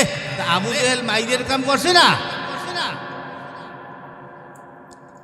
আবু জেহেল আবার জিজ্ঞাসা কর বাইতুল মুকাদ্দাসের দরজা জানলা কয়টা? এই কথা জিজ্ঞানোর সঙ্গে সঙ্গে কিন্তু দুনিয়ার কোথায়ও আমার নবীকে বেজার হইতে দিবেন না, চেহারা মলিন করতে দিবেন না। কে একটু জোরে কান, আল্লাহ দুনিয়ার কোথাও বেজার হইতে দিবেন না। এই চিন্তা করিয়া আল্লাহর নবী চেহারা বেজার হবে মুখটা মলিন করবে। এমন সময় আল্লাহ জিবরাইলের ডাক দিয়া কয়, জিবরাইল তাড়াতাড়ি যা, আমার বন্ধুর চেহারা যেন মলিন না হয়। জিবরাইল পাকায় বর করিয়া উড়াল মারলেন, আল্লাহর নবীকে সালাম দিলেন, আসসালামু আলাইকা ইয়া রাসূলুল্লাহ। আল্লাহর নবী জবাব দিয়া কয়, ইয়া আখি জিবরাইল, ও ভাই জিবরাইল, আমি তো বাইতুল মুকাদ্দাসের দরজা জানলা গুনি নাই, কেমনে বলবো? জিবরাইল বলে, নবী আপনি টেনশন করবেন না, চেহারা মলিন করবেন না, বেজার হবেন না, আপনি চিন্তা করিয়েন না, আমি জিবরাইল আছি কোন কারণে? আপনি গুনেন নাই তাতে কি হয়েছে? আমি জিবরাইল মসজিদে বাইতুল মুকাদ্দাস আমার এই হাতের কারায় লইয়া আপনার চোখের সামনে খালি ঘুরাবো, আপনি গুনবেন কয়টা দরজা, কয়টা জানলা, কয়টা শিক, কয়টা কুটি গুনবেন, আর আবু জেহেলকে বলবেন আপনার চেহারা হবে হাসমুজ্জ্বল, আবু জেহেলের চেহারা হবে কালা। জোরে কোন সুবহানাল্লাহ। এবার আল্লাহর নবীর সামনে জিবরাইল এই বাইতুল মুকাদ্দাস খানা এইভাবে ঘুরানো আরম্ভ করলেন। আল্লাহর নবী বলেন, গুনেন কয়টা দরজা, কয়টা জানলা, কয়টা শিক, কয়টা খাম্বা, কয়টা গম্বুজ। আবু জেহেলের কাছে বলতেছে, কোন মসজিদের কোনায় কয়টা বালু, কয়টা বালু সাদা, কয়টা বালু কালা, কয়টা বালু লাল, কয়টা বালু নীল, এমন ভাবে বলা আরম্ভ করলেন যা আবু জেহেল নিজেও গুনে নাই। কারণ আবু জেহেল হয়তো দরজা জানলাটা গুনে আসছে, বাকিগুলা তো আর সে গুনে নাই। এবার আবু জেহেল থরথর করিয়া কাঁপা আরম্ভ করলেন যে মুহাম্মদ যা বলতেছে এগুলা তো আমি নিজেও জানি না। এবার ওই পিছনে বইয়া আবু সুফিয়ান এইভাবে আঙ্গুল দিয়ে খোঁচা দেয়, খালি খোঁচা দেয়। আবু সুফিয়ান পিছনে বই খোঁচাখুচি করো কাকি, ভাই খুশি তো বাইরে বাইরে যাব মানে বাইরে কি খারাপ। এই যে মোহাম্মদ যা বলতে আছে এই কথাগুলো সত্য কি সত্য নেই, এখানে বলবি তারপরে বাইরে যাওয়া হইবে। ভাই এই কথাই বলবো, একটু বাইরে চলবে, কোনো বাইরে যাওয়া হবে না, এখানে বলবি। আর নেতা মানুষ তো একটু সিট থেকে বাইরে লই গেছে। বাইরে যাওয়ার পর আবু সুফিয়ান অন্য ঘরের ভিতরে ঢোকার পর আবু সুফিয়ান আওয়াজ দিয়ে এবারে এই ঘরে আমসুকা। আবু জেহেল আওয়াজ দিয়ে আবু সুফিয়ান ভাই আব্দুল্লাহর বেটা মুহাম্মদ হচ্ছে আল্লাহর সত্য নবী, এতে কোনো সন্দেহ নাই। সুবহানাল্লাহ, কোনো সন্দেহ নাই। এবার আবু সুফিয়ান কয়, এই কথাটা এখানে কেন বললি, ওখানে কেন বললি না? আবু জেহেল ডাক দিয়ে কয়, ভাই এই কথাটা ওখানে বললে তো সত্যটা প্রকাশ হয়ে যাইত। বলে সত্য প্রকাশ হইলে তোর অসুবিধা কোথায়? বলে সত্য প্রকাশ হইলে আমি আবু জেহেলের নেতাগিরি থাকবে না, তাহলে এই জন্য আমি সত্য বলতে পারলাম না। আমার কথা অনেক নেতা আছে সত্য কথা বলতে পারে না, আর সত্য কথা বললে দুর্নীতি করতে পারবে না, রডের জায়গায় বাস দিতে পারবে না। কথা ঠিক কি ঠিক না? জোরে কান। নেতা আমার দেশে আছে না? বোর্ডের আগে কত রকমের সালাম দেয়, বোর্ডের আগে নামাজের মুসল্লা একেবারে সামনের কাতারে লম্বা টুপি লাগায়, দাড়ি যদি সাদা হয় মিন্দি দিয়া লাল বানায়, এরপরে পাঞ্জাবি পায়জামা পরিয়া মসজিদের সামনের কাতারে 1 নম্বর মুসল্লি হয়, রাজনীতির বড় নেতা। কথা কয় না? ঠিক না? এরপরে সালাম দেয়, নামাজ শেষ। আরে সালাম দেয়, মোসাফা করে, কোলাকুলি করে, বুকে কুলি নাই, এ কুলি নাই, 4বার 5বার ঠেকায় খালি। কি কথা কন না কা? এরপরে ঠেকাইয়া এরপরে এরে সালাম দেয়। মসজিদের বাহিরে পর্যন্ত চলে গেছে, মসজিদের দরজায় আসছে, মসজিদের সামনে দিয়ে আবার রাস্তা, অটোওয়ালা যায় সালাম দেয়, রিক্সাওয়ালা যায় সালাম দেয়, ভ্যানওয়ালারে কোনো এমপি মন্ত্রী সালাম দিয়েছে শুনছেন জীবনে? হ্যাঁ, কথা কয় না কা? আপনাকে এমপি সাহেব আপনাকে সালাম দিছে না? তো কথা কন না কা? বোর্ডের আগেই তো দেবে, দাদু চা মাইলে কম, উনি চা মাইলে কম কইতে আছে, চা বলে মাইলে কম হয়ে গেছে। সালামের স্টাইল কি? এত বড় নেতা উনি সালামই শিখতে পারে না, দূরের থেকে, দূরে তো ওই বড় বড় সালাম দেয়, আসসালাম আলাইকুম।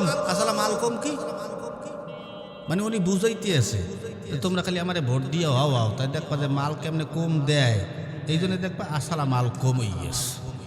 আগে বুঝাই দিল যে আসসালাম আলাইকুম। এরকম নেতা আমার কাছে আছে না নাই? আল্লাহ পাক আমাদের এই সমাজে যত নেতা হবে, আল্লাহ পাক প্রত্যেকটা নেতার ভিতরে যেন আল্লাহ পাক দ্বীনের সহি বুঝ ঢুকাইয়া দেয়। সকলে বলি আমিন। এ মুসলমান, এবার আল্লাহর নবীকে জিজ্ঞেস করা হয় যে বাইতুল মুকাদ্দাসের দরজা জানলা কয়টা? আল্লাহর নবী বলা আরম্ভ করলেন। আল্লাহর নবী বললেন, এবার আবু জাহাল, এবার ওমর আওয়াজ দিয়া কয়, নবী গো এই পাগলগুলোর এখান দিয়া তারান, নইলে কিন্তু আমি ওমর চিনতে গেলে এরা কিন্তু একটাও রেখাই পাবে না। এই কথা বলার পরে এবার আল্লাহর নবী ডাক দিয়া কয়, আবু জাহাল এখান দিয়া চলিয়ে যাও, নইলে কিন্তু ওমর চিনতে গেলে আমিও ঠেকাইতে পারবো না। এই কথা বলার পর এবার তারা চলে গেল, মনটা বেজার হয়ে গেল। আল্লাহর নবী এবার ওমর বলে, নবী গো আপনি আমাদেরকে বয়ান কইরা শোনান। আল্লাহর নবী বয়ান করা আরম্ভ করলেন। বলে কি বয়ান? এবার শুরু হয়ে গেল, এই হলো বয়ান শুরু হবে এখন। আল্লাহর নবী, আল্লাহ যেন আমাদেরকে নামাজ দিছিল কয় ওয়াক্ত? কথা কয় না? 5 ওয়াক্ত। আমাদের প্রথম ওয়াক্তের নাম কি? ফজর। ফজর জানেন নাম না? কথা কন না কা? আমাদের প্রথম ওয়াক্তের নাম কি? ফজর। ফজরে ফরজ কয় রাকাত? ফরজ হলো 2 রাকাত। এই 2 রাকাত ফরজ কোথা থেকে আসলো? এবার আল্লাহ নবী বয়ান কইরা শোনায়। আসেন খেল যুবকরা, এবার আল্লাহ নবী বয়ান কইরা শোনায়। ওমর খেল টাইট পেটিয়ে বসো, বয়ান শুরু হয়ে গেল। এবার শোনেন, আল্লাহ নবী বলেন, ওমর আমাদের আদি পিতা আদম আর হাওয়া আলাইহিস সালাতু ওয়াস সালাম ছিল জান্নাতে। সংক্ষেপে বলি, জান্নাতের ভিতরে, ওই জান্নাতের ভিতরে আরো একজন ছিল ইবলিস। এই ইবলিস আল্লাহর একটা হুকুম অমান্য করার কারণে আল্লাহ পাক ইবলিসকে জান্নাত থেকে বের করে দিলেন। জান্নাত থেকে বের করার পরে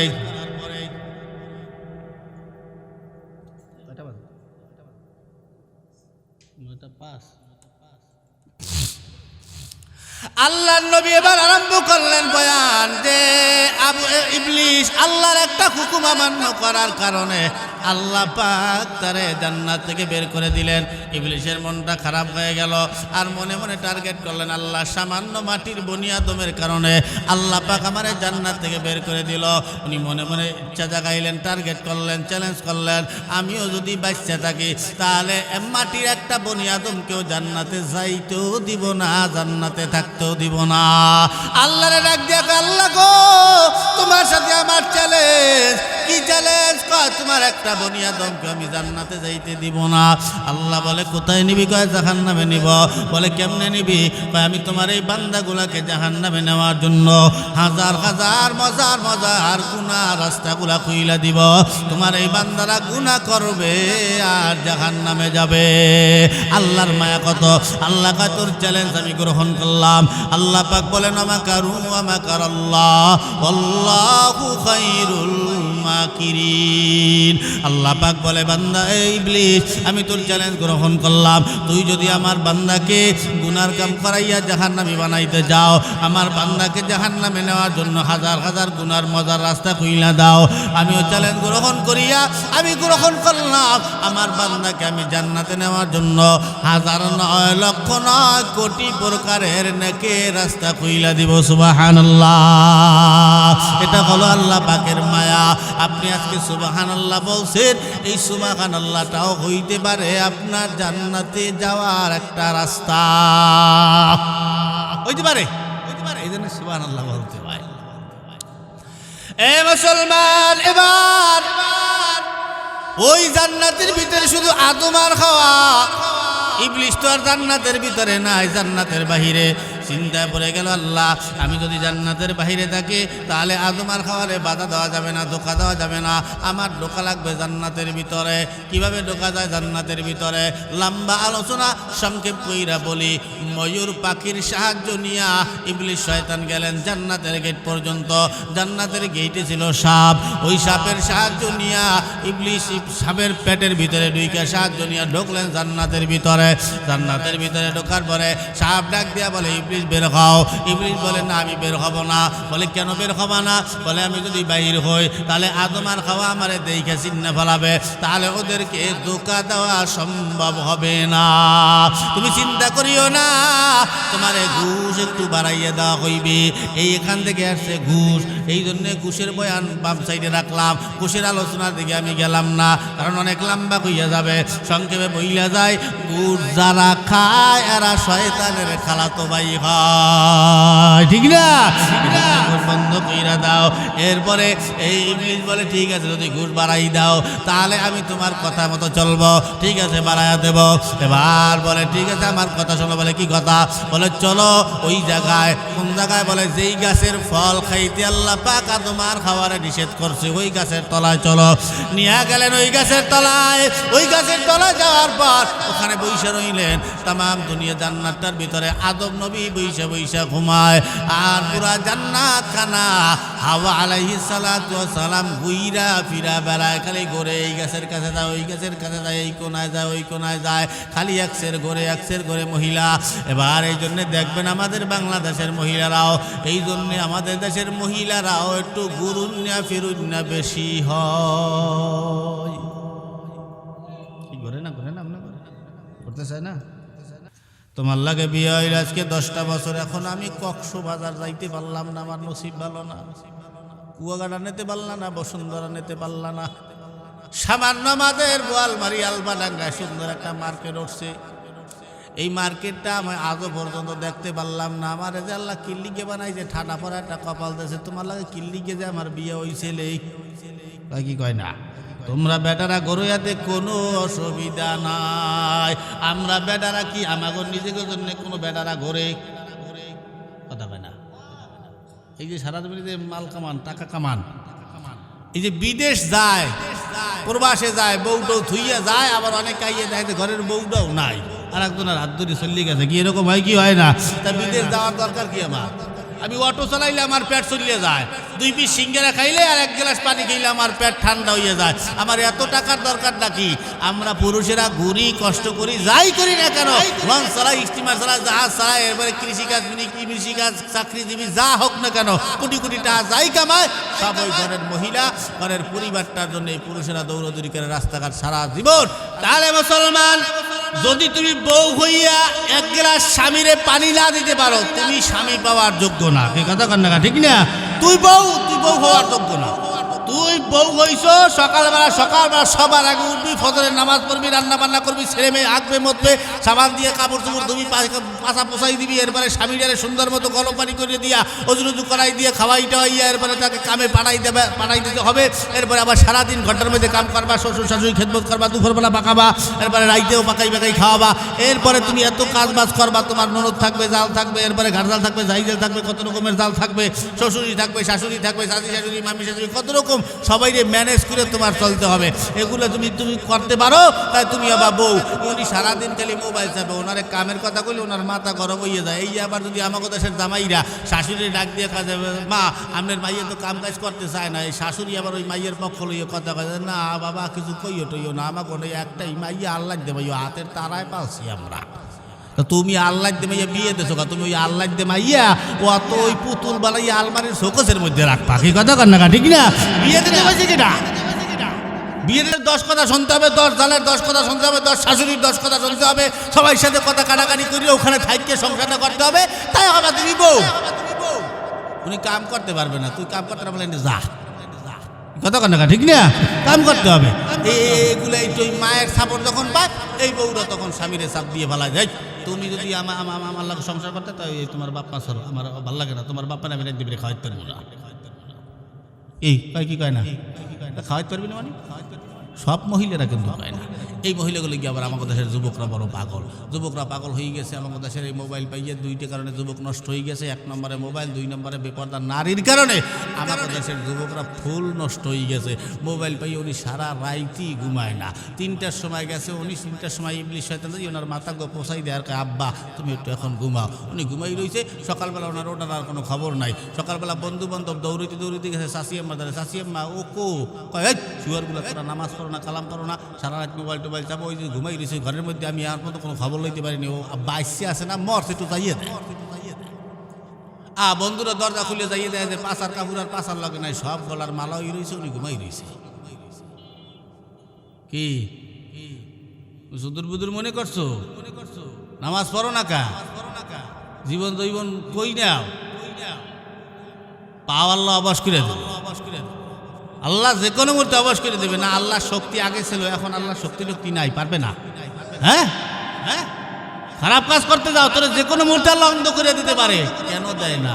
নবীর সাথে ওয়াদা দেওয়া আছে, এই জন্য তোরে ভালো রাখছে। এখনো ভালো আছি, নইলে যে কোনো মুহূর্তে আল্লাহ অবাস করে দিতে পারে আমার। এজন্য খারাপ কাজ বাদ দিয়ে দাও, নারী লিপসা বাদ দিয়ে দাও, প্রেম প্রীতি সব বাদ দিয়ে দাও। পড়ালেখা করো ঠিক মতো, কিছু টাকা পয়সা ইনকাম করো, কাজে লাগবে। নারীর পিছনে দৌড়িও না। তোমার কপালে, তোমার পাঁজরে হাড্ডি আল্লাহ পাক যাকে বানাই রাখছে, ও তোমার কপালে আসবে, এতে পৃথিবীর কোনো বাধা মানবে না। কি কথা কন্যা, ঠিক না? আমার বউ আমার বাম পাঁজরের হাড্ডি, এর বউয়ের বাম পাঁজরের হাড্ডি, এর বউয়ের বাম পাঁজরের হাড্ডি। এই যে যুবকরা বিয়ে করে নাই, ওর জন্য তো আল্লাহ পাক একটা পাঁজরের হাড্ডি বানাই রাখছে। কি কথা কন্যা, ঠিক না?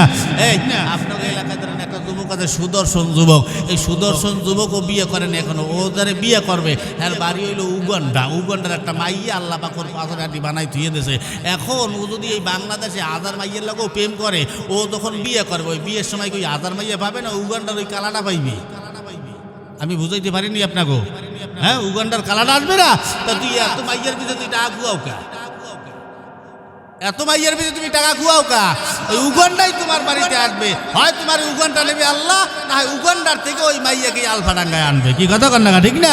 ওই পাঁচরে আটটির লাগেই তোমার বিয়ে হবে, এছাড়া আর কারোর সাথে হবে না। তাই বেহুদা 10 মাইয়ের লাগে প্রেম করে 10টার লাইন লেখিয়া 10টার পিছনে টাকা খুয়াও কা। যত টাকা খুয়াবা সব হলো ভাও। এই জন্য ওই টাকা হয় না। 2 দিন পর তোমার লাগে প্রেম করে দেখবা যে টাকা নাই, এরপর ওই মাইয়া তোমার লাগে নাই। পড়ালেখা সব বাদ, উনি খালি প্রেম করে বেড়াইতেছে। বাপ মায় বাড়াইছে পড়ালেখা কর, তুমি প্রেম করে বেড়ায়, ওগুলো বাদ দাও। আমি এই জন্য বলি যে টাকা পয়সা থাকে তুমি সব জায়গায় ওরকম সুন্দর সুন্দর মাইয়ার বাপ মা তোমার পাও দূরে বইয়ে থাকবে যে আব্বা আমার মাইয়াটা বিয়ে করো। কি কথা কন না, ঠিক না?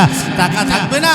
আমরা 2টা জিনিস পারি, আমার দেশের নারীরা এখন টাকা ছাড়া কেউ বিয়ে করে না, সম্পদ লাগবে। কোনো গরিব ঘরের ছেলেরে আমার দেশের মাইয়েরা বিয়ে করতে চায় না, কিন্তু আমরা নিতান্ত গরিব ঘরের মাইয়া বিয়ে করতে পারি, কিন্তু মাইয়েরা পারবে না। তাই আমি যুবককে বলবো ওই এর পিছিয়ে না দৌড়াইয়া যে টাকাগুলো বাপমার কাছে নাও, একটা ব্যাংক কিনা ওই ব্যাংকের ভিতরে ভালাই রাখো। তুমি চাকরি পাইতে পাইতে দেখবা তোমার অ্যাকাউন্টেই 10 লক্ষ টাকা জমা হয়ে গেছে। কি কথা কন না, ঠিক না? টাকা থাকলে সব টাকা ইজ্জত সম্মান পাওয়া যায়। এই জন্য আমি গাই মাঝে মাঝে, টাকা পয়সা বেশি যদি করতে পারো কামাই, শ্বশুর শাশুড়ির কাছে ভালো তুমি জামাই। কথা কয় না, ঠিক না? ঠিক না? টাকা পয়সা কামাই করে শুধু দিয়ে যাই, শালা শালির কাছে তুমি ভালো দুলাভাই। টাকা পয়সা কামাই করে সামনে দেবে ঢেলে, পিতা মাতার কাছে তুমি খুবই ভালো ছেলে। টাকা পয়সা দেবে শুধু গগনাটা দামি, নিজের বউয়ের কাছে তুমি খুবই ভালো স্বামী। টাকা পয়সা দেবে শুধু হিসাব নিকাশ নাই, ভাই বোনের কাছে তুমি খুবই ভালো ভাই।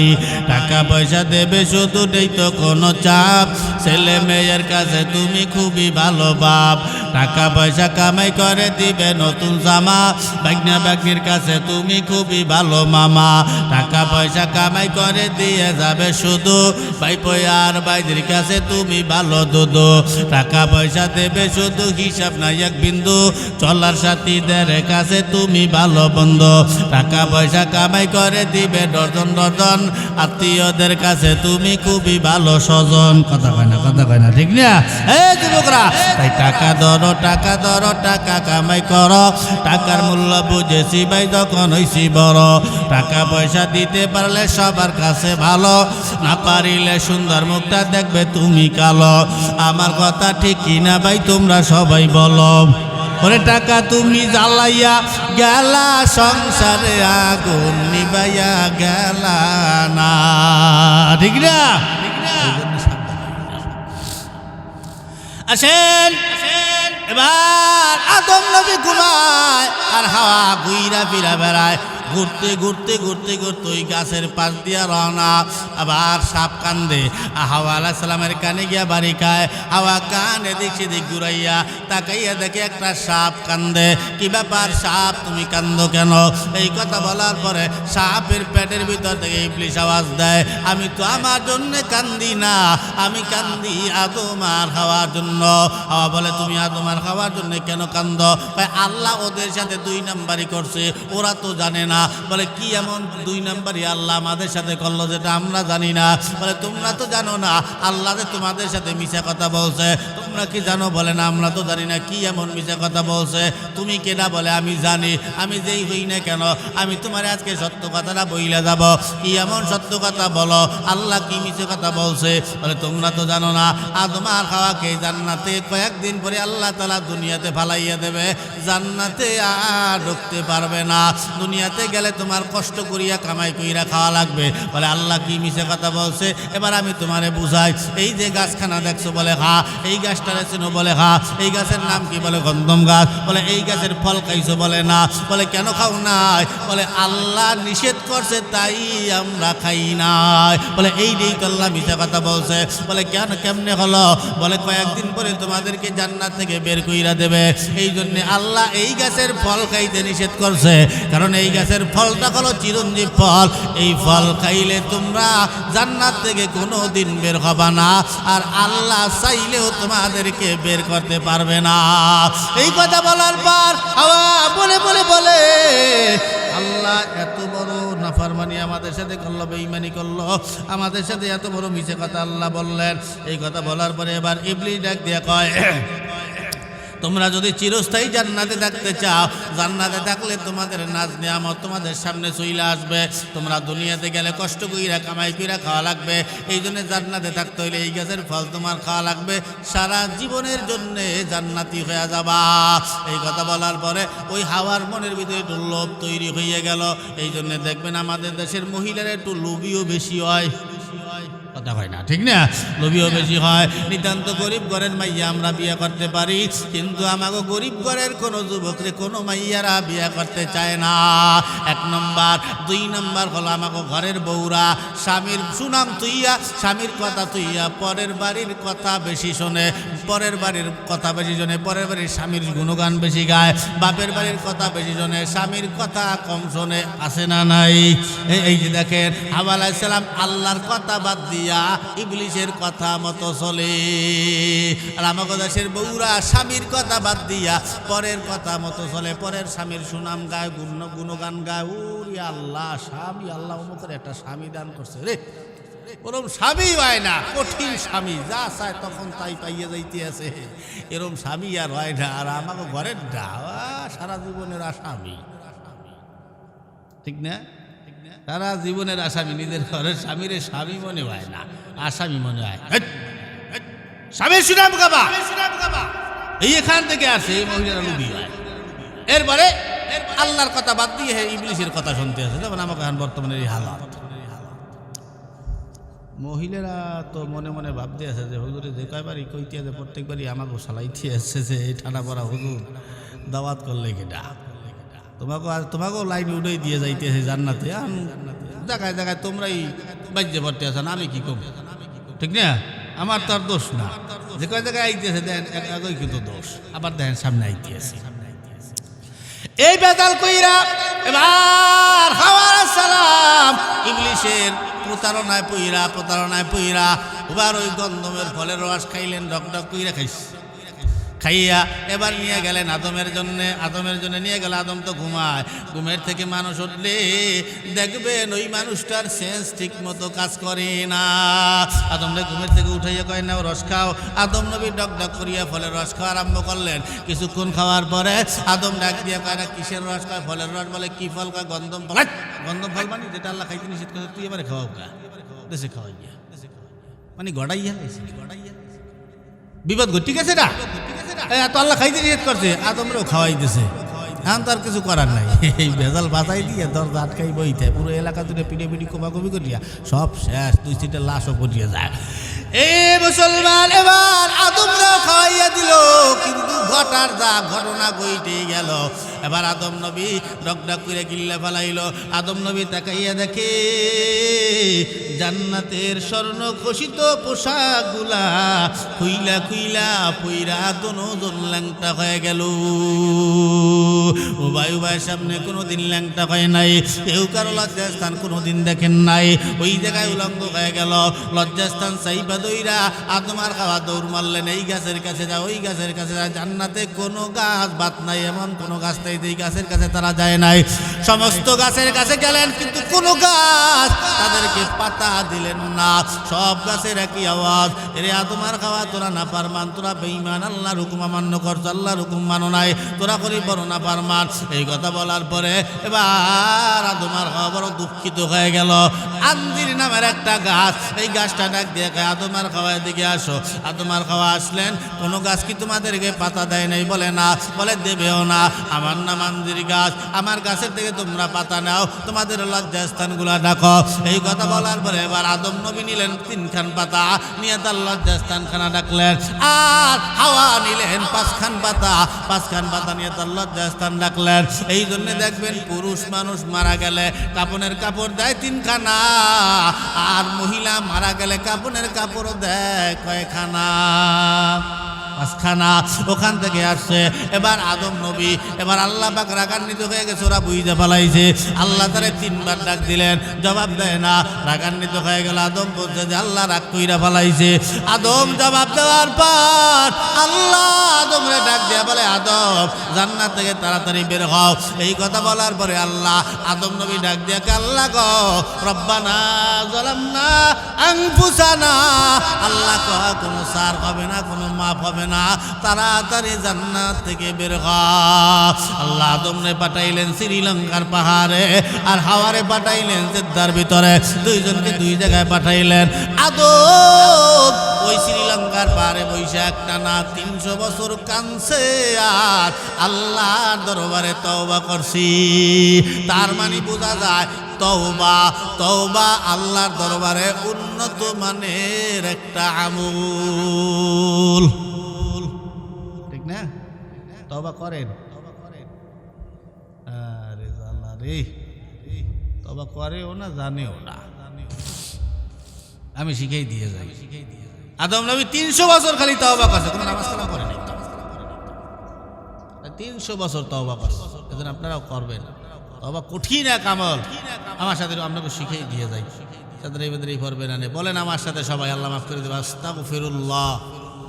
বলেন সবাই, যুবকরাও বলেন, মা বোনেরাও বললেন আস্তাগফিরুল্লাহ। এতটুকু আমল করা যাবে তো? নামাজ পড়েন না, করবেন কেমন? নামাজ পড়লে সে করতে পারবে, নামাজই তো পড়েন না। কি যুবকরা, অল্প অল্প করিয়া ব্যাগ বড়, কাজে লাগবে। মরার একদিন আগে কাজে লাগবে। অল্প অল্প করিয়া জমা হইতে হইতে ব্যাগটা বোঝাই হয়ে যাবে। ওই যে আমি বলি, তোমার ফরজ সুন্নাত নফলের এই তাহাজ্জুদ আর আওয়াবিনের দরকার নাই, তুমি খালি ফরজটা ঠিক মতো আদায় করো, বাকি আওয়াবিন সুন্নাত নফল আর সব তোমার কাছে চলে আসবে, তোমার আর পড়াইতে লাগবে না। খালি একটা একটা করে আমল শুরু করেন না। যে হাদিস বলছি, আখলিস দীনাকা ইয়াকফিকাল আমালুল কলিল, অল্প আমল তোমার নাজাতের জন্য যথেষ্ট। কোন অল্প আমল? আল্লাহ 2 রেকাত নামাজ কবুল করবে আল্লাহর দরবারে। কারণ সারা জীবনে 2 রেকাত করিয়ে সাফ করে দিলি হয়ে যায়। মরার একদিন আগে 2 রেকাত করিয়ে শেষ করে ভালাবো না, ইয়া আল্লাহ দিয়ে দেয় যে কোনটা কবুল হবে, আল্লাহ সেটা বলিয়ে দেয়। তাই আমল অল্প অল্প করিয়ে যখন আপনি করবেন, 5 ওয়াক্ত নামাজ যদি আপনি পড়েন, 5 ওয়াক্ত নামাজে 5 বার করে পড়লেও 25 বার পড়া হয়, 10 বার করে পড়লে 50 বার পড়া হয়, 20 বার করে পড়লে 100 বার পড়া হয়। আপনি দৈনিক 100 বার তওবা করেন।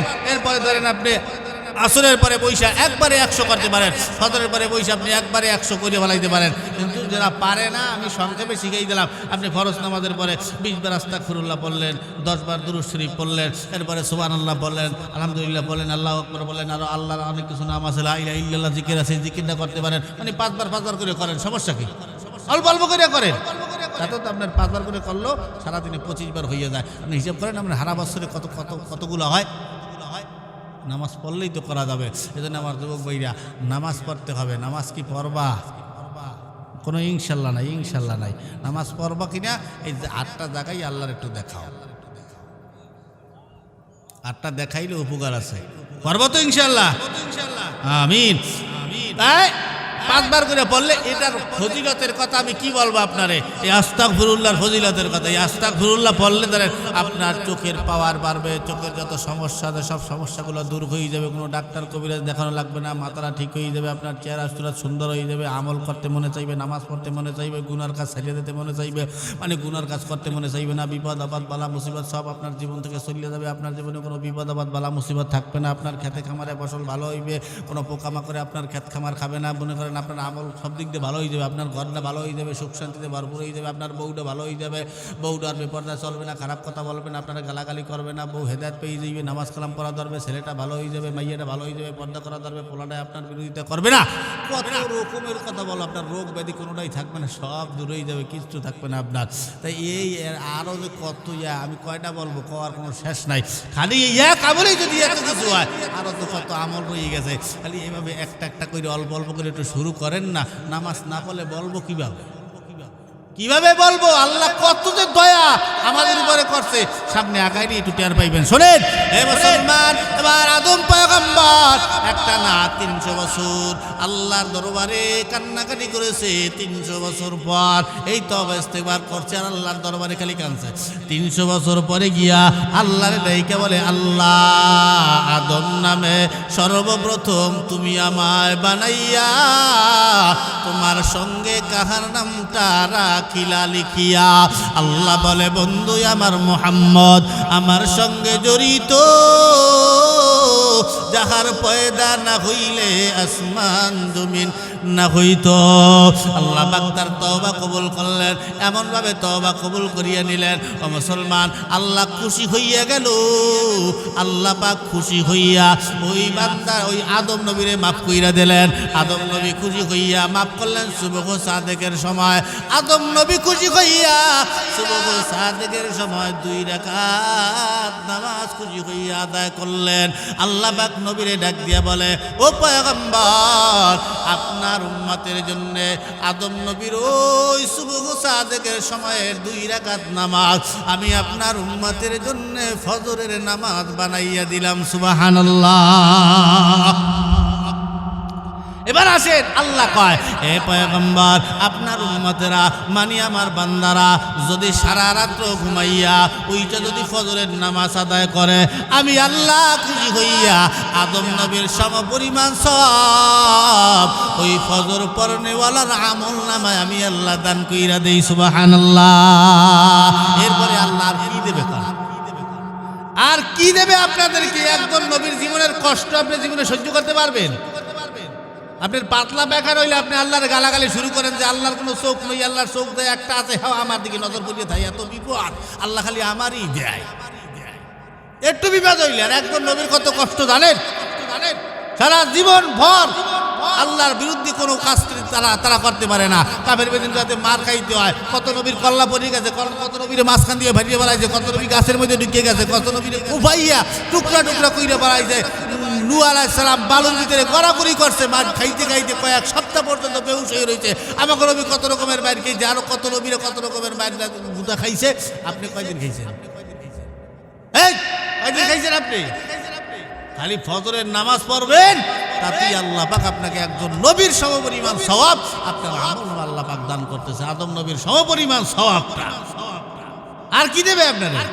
এবার আমরা এই নামাজ পড়তে যাই না, কি যে মনে করে নিজেরে হুজুরকে মনে করে খয়রাতি। তোমাকে থেকে স্মার্ট হইলাম আমরা, কোনো দিক দিয়ে আল্লাহ কোনোদিন খারাপ রাখে। টাকা তো উঠিয়া কম কামাই, তাতে কি হয়েছে? খাওয়া দাওয়া পোশাক আদি কি আমার এই একটা যুব দিয়ে তোমার সাইড দিয়ে 60 বানান যাইবে মিয়া। কি কয়? একটা গজের দাম 700-800 টাকা গজ। কি খাওয়ায়? কে দেয়? আল্লাহ দেয়, আপনারে দেবে না। আমার ডাক কিনে হুজুর কোন কাপড়টা পছন্দ আপনি পছন্দ করেন, খালি এনে বইয়ে পছন্দ করে। আল্লাহ দেওয়ায় তার মাধ্যমে আমার তার অন্তরে আমার জন্য মায়া সৃষ্টি করে দেয়, তোমার জন্য দেবে না। তুমি নামাজ পড়ো না তো, কোনো ভালো কাম তোমার দিয়ে হয় না। আল্লাহ তোমাকে জান্নাত দেওয়ার জন্য হাজার হাজার ছোট ছোট সুন্দর সুন্দর নেকের রাস্তাগুলো আল্লাহ পাক খুলে দিয়েছে। আল্লাহ চায় না আমার কোনো বান্দা জাহান্নামে যাক। আল্লাহ চায় শেষকালে, এই যে আমি হাত জাগাইলাম কেন জানেন? আল্লাহ শেষকালে এই খালি উসিলাগুলা খুঁজবে যে এই বান্দারে কি দিয়ে জান্নাত দেওয়া যাওয়ার তো আমল নামায় কিচ্ছু নাই, তারে জাহান নামে পালাই দিয়ে যা। হঠাৎ করে এক ফেরেস্তা ডাকতেছে যে আল্লাহ একটু দাঁড়াও দিই, এই ছেলেটার তো দেখা যাইতে আছে ওই যে অ্যাডভোকেট হেমায়তুদ্দিন যে তার বাবার নামে মাহফিলটা দিছিল আল্লাহ, ওই না আব্দুর রহমান হুজুর এই হাত জাগাইছিল নামাজের জন্য, এই যুবকটা যে হাত জাগাইছে আর হাত খান ওই জায়গায় দেখা যাইতে আছে। কো এই যে হাতটা দেখা যাইতে আছে, ও তা ঠিক আছে যা, এই উসিলারে মাফ করে দে, মাফ করে আল্লাহ জান্নাতি বানাই দে। শেষকালে এই উসিলা